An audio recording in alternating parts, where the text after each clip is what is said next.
Really? Good morning, beloveds. The two goofballs are over by the door. I'm not sure what they're doing, but that's okay. They got their little vaccine yesterday, so Saturday is the day. Saturday is the day that we will let them out. They've let themselves out multiple times, so that we can introduce them to the elders and see how this goes. We're planning to close off 2 of the 3 bedrooms. Obviously, we'll leave their bedroom door open and just let them come out and explore and encounter the elders. And yeah, if Sugar's smart, she'll probably hide. And she is. So, because that's what she's done every time they've gotten out. She's just hidden. She's like, nope, not dealing with this. Oh, which reminds me, I haven't given her. Okay. I got a homeopathic soaking for her and I forgot. So, yeah, need to go make sure I go back and do that. Well, the good news is that, the Science of Mind article is extraordinarily short. It is not even, it's about half page. It is 4 paragraphs, but if I know Ernest, 3 of the paragraphs are one long sentence. So, because Ernest doesn't believe in punctuation. He is the very definition of run-on sentences. But it's good information, right? So let's do the housekeeping really quick. And all the housekeeping is me reminding you that we are Creative Life Spiritual Center.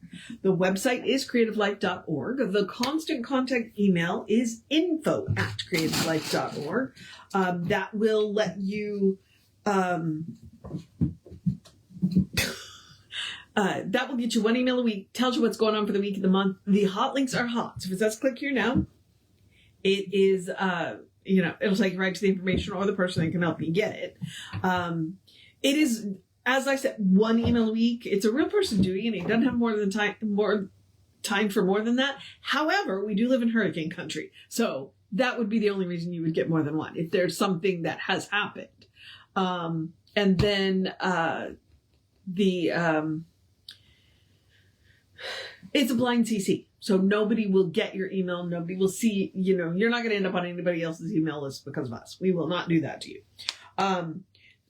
It behooves me to mention the social media just from the standpoint of we do not monetize the social media. We don't ask you to give them money. We don't give them money. We don't want to deal with the ads any more than you do. So what we ask you to do instead is to go like, subscribe, and follow based on which platform you're on. It bumps us in the algorithms. And then engage with the post. So react to the post, comment on the post, share the posts. Dante is right between my feet. It's all I can do not to just reach down there and grab him because he's so cute. And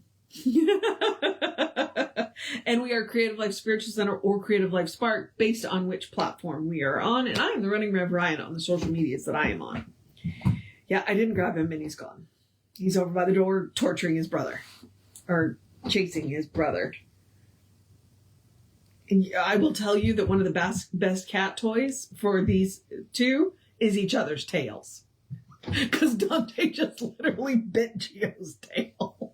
Okay. Yeah. So... The Living the Science of Mind is a collection of essays that came out of the at-home course. If you were interested in the at-home course, because it used to be in the back of the Science of Mind tags, you can go to the Science of Mind archives, because they bound it into 6 books, and use the Science of Mind archives Amazon link. That way, some of the money will go back to the archives. It took 6 books. So you can buy it like it's a set, or you can buy one book as you choose. So yeah, good stuff in there. But my pet theory is that people had questions. They read the textbook, they came to the lectures, and I'll bet you that they had questions. So they wrote to Ernest, or they called Ernest, or they came up to Ernest after the lecture and said, hey, so about this. And, he would, answer the questions. And that is, so it became a take-home course, and then they eventually published it, because all but 2 of the essays are from the at-home. 2 of the articles did come from his estate. They don't tell you which 2, though, so I have no idea. All right. Like I said, this one's really short. They're wrestling in the corner, so let's see. That was Dante, by the way. Dante has the black mask, Gio has the white mask. Or the really fantastic eye makeup. Anyway. So, all right. Make each treatment complete. And just as a preview of tomorrow's do not deny the physical. Because that's one of the things that I've been trying to talk about as we've been talking about, as we've been reading these essays on treatment, is we don't deny your experience. We never deny the experience. You are having an experience, but we deny that that is the truth of you. So yes, you are having an experience, but we do not, but it's not the truth of you. That's not who you are. Whatever experience you're having, that is not who you are. Wow, that was a impressive little takedown. Okay, so make each treatment complete. Always feel that the first treatment you give will meet the case, while at the same time never taking no for an answer, even in a series of treatments. Each time a treatment is given, the practitioner should feel that it is complete and perfect, that it is finished and done. Their treatment is not complete until their own consciousness accepts the verdict as final and perfect.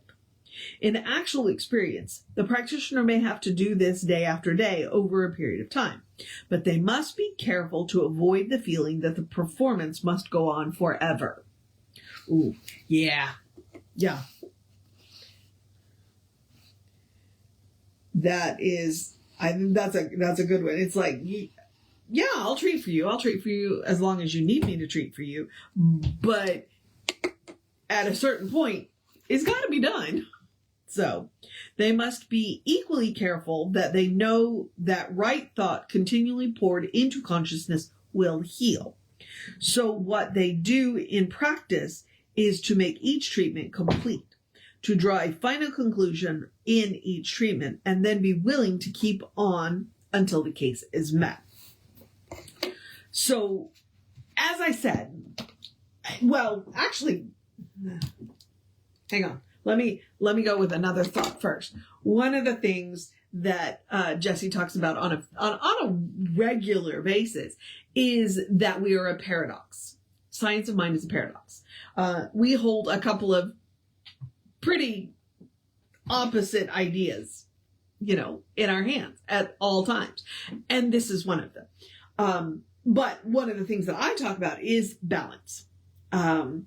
And I've heard Ernest say, if once you've done the treatment, don't go back and redo the treatment, treat the treatment. Okay. Treat that the treatment was the perfect treatment. So when you never do the same treatment again, what you're doing is treating the treatment. You're treating, or, treating for forward motion. It's like, and that's another reason why we never put anything in the future.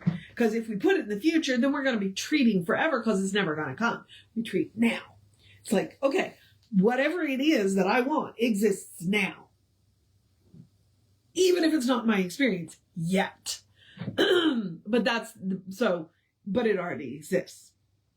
Because tomorrow never comes. So we don't treat in the future. It's like, we don't say I will have. We say I now have. Or I have. And that's the important part. It's like, now. So doing treatment it's a balancing act. It is a very paradoxical act.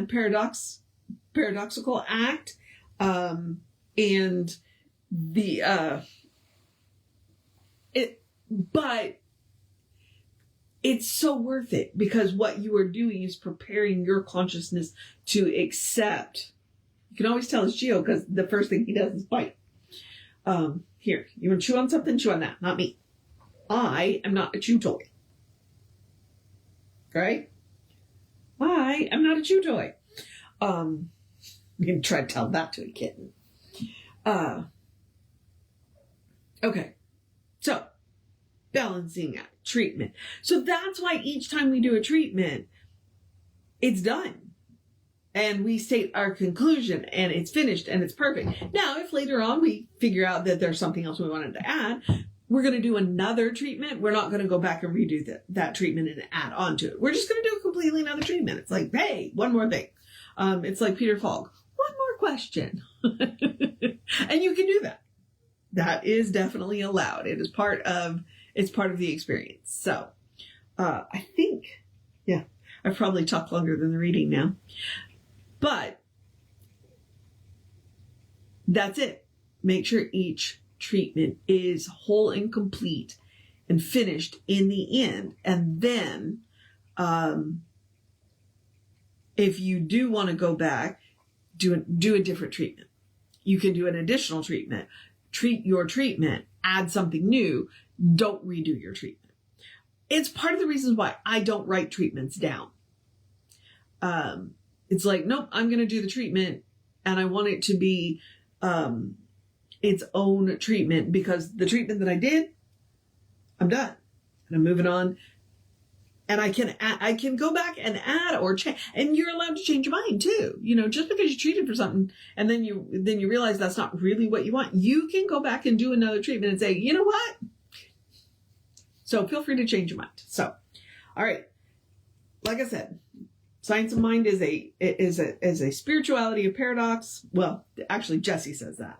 And I like to say it is a balancing act. It is a balancing act. So, all right, I'm going to move into the process of my day so that I can, I'm going to have to escape the kitten room. And they're not worn out, but that's okay.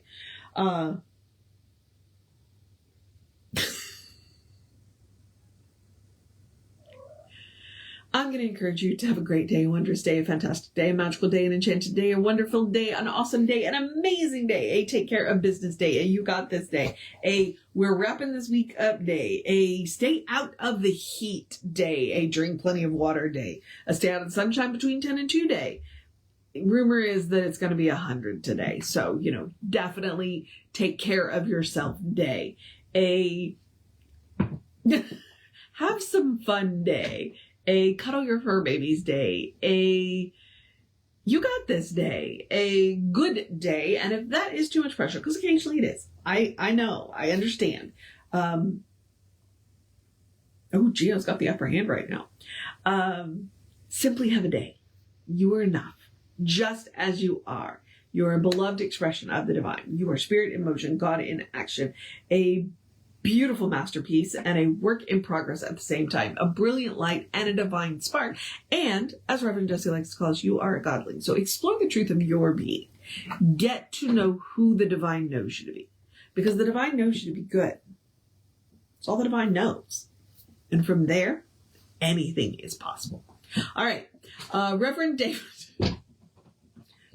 they're wrestling over by the door. So, and one of them just kicked the other one in the face, and it's just great. It's just great. I'm talking about the kittens, by the way. That's who's wrestling by the door. Which is what you're hearing. So, Reverend David should be on around 5 p.m. with you. I should be back with you around 9 tomorrow. Take care of yourself. Know that you are loved. And I will see you next time.